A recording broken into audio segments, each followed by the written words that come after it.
Chennai Royapettah YMCA மைதானத்தில் இந்து மக்கள் கட்சியின் சார்பில் நாளை சனாதன இந்து தர்ம பாதுகாப்பு மாநாடு நடைபெற உள்ளதாக அக்கட்சியின் தலைவர் அர்ஜுன் சம்பத் அறிவித்துள்ளார். வருகின்ற ஞாயிற்றுக்கிழமை திட்டமிட்டபடி YMCA பூர்ணச்சந்திரன் ஹாலிலே இந்து மக்கள் கட்சியின் சார்பிலே தமிழர் உரிமை மீட்பு மாநாடு, கருத்தரங்கம், பல்வேறு விதமான கலை நிகழ்ச்சிகள். இந்த மாநாட்டு நிகழ்ச்சியிலே அண்ணாமலை, நம்முடைய நயினார் நாகேந்திரன் ஐயா, அதே போல GK வாசன் ஐயா உள்ளிட்ட பல அரசியல் கட்சி பிரமுகர்கள், தமிழகம் முழுக்க இருந்து ஆதீனங்கள், மடாதிபதிகள், குருமார்கள், அனைத்து இந்து சமுதாய தலைவர்கள் அனைவரும் பங்கெடுக்க இருக்கின்றார்கள்.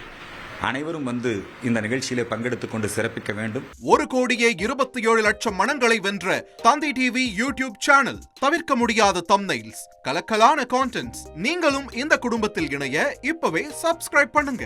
அசுரபலம் கொண்ட எங்கள் டிஜிட்டல் கரங்களில் உங்கள் விளம்பரங்களை சேர்க்க வாட்ஸ்அப் பண்ணுங்க. 8939888378.